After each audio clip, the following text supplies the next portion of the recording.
Hey everyone! Welcome back to the channel. Today we're diving into a major development from Burkina Faso that's all about balancing progress with responsibility.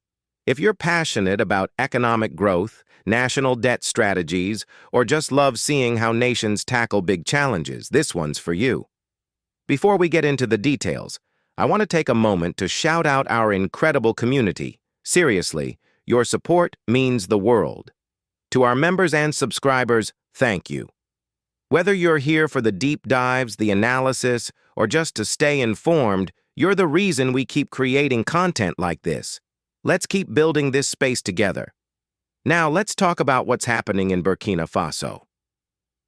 On April 7th, 2025, President Captain Ibrahim Traoré chaired the first ordinary session of the Presidential Council for Guidance and Monitoring of the National Office for Major Projects.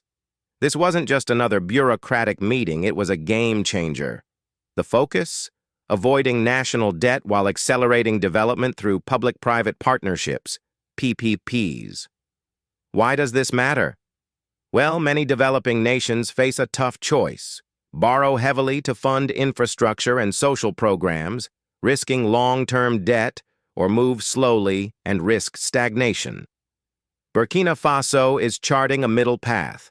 President Traoré made it clear. The fundamental principle is to work diligently to avoid indebting the country.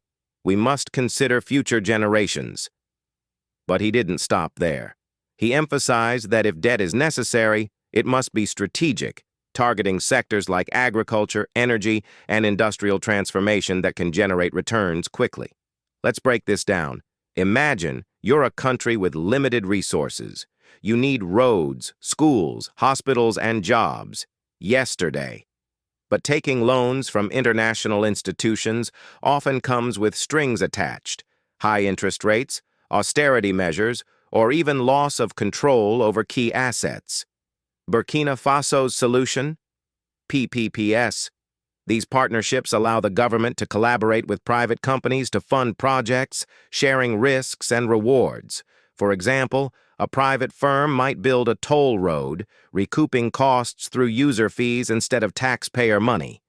And here's the kicker. 27 out of 28 proposed projects were approved, with 23 funded directly by user payments. That means over 90% of these initiatives, think energy grids, agro-processing hubs, or urban transit systems, won't saddle the state with debt. When Panga Bruno Compaoré, the executive director of the National Office for Major Projects, put it bluntly, 90.26% of these projects don't force the state into debt.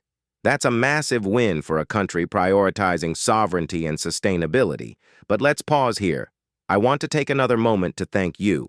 Yes, you, the person reading this right now. Whether you've been here since day one or just hit subscribe, your engagement fuels this channel. Every like, comment, or share helps us reach more people who care about stories like Burkina Faso's. Special love to our channel members. You're the backbone of this community. Your support allows us to dig deeper, research thoroughly, and bring you content that matters. From the bottom of my heart, merci, asante sana, thank you. Now back to the analysis. Why focus on sectors like agriculture and energy? Let's start with agriculture. Burkina Faso's economy relies heavily on farming, but climate change and outdated practices threaten food security. Modernizing this sector through PPPs could mean irrigation systems, storage facilities, or tech-driven crop management, projects that boost yields and create jobs. The president knows this. Energy is a crucial sector for developing industry. Reliable power attracts factories, tech hubs, and startups.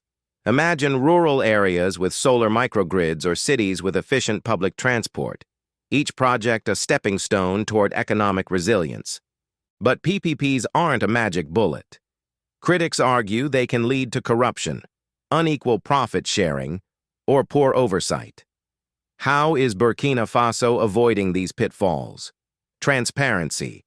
By involving the Presidential Council in monitoring, the government aims to keep projects accountable. Plus, User-funded models align private sector incentives with public needs.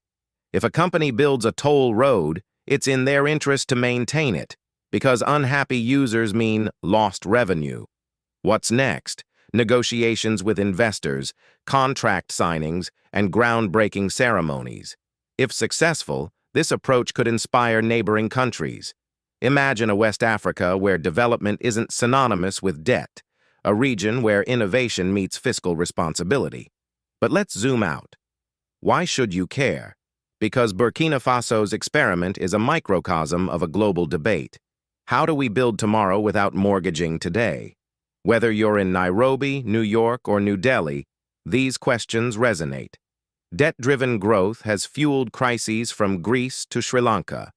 Burkina Faso's model offers an alternative: progress through partnership, not loans. Of course, challenges remain. Will private investors take risks in unstable regions? Can user fees stay affordable for low-income populations? These are valid concerns. But the government seems prepared. By prioritizing efficiency and speed in high-return sectors, they're betting on projects that pay for themselves, like a factory that employs thousands or a solar farm that cuts energy costs. Before I wrap up, let's revisit the human angle. Behind every PPP are people: farmers needing better tools, students studying by lanterns, entrepreneurs dreaming of factories. This isn't just about balance sheets. It's about dignity, opportunity, and hope. As President Traoré reminded his team, think of future generations. And with that, I'll leave you with this. Progress isn't just about building faster or taller, it's about building smarter. Burkina Faso's story is a reminder that creativity and caution can coexist. So what do you think? Could this model work elsewhere?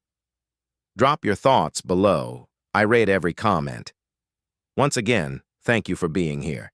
If you learned something new, smash that like button, share this with a friend, and subscribe if you haven't already. Let's keep the conversation going. Until next time, stay curious, stay informed, and keep believing in a better tomorrow. Peace out.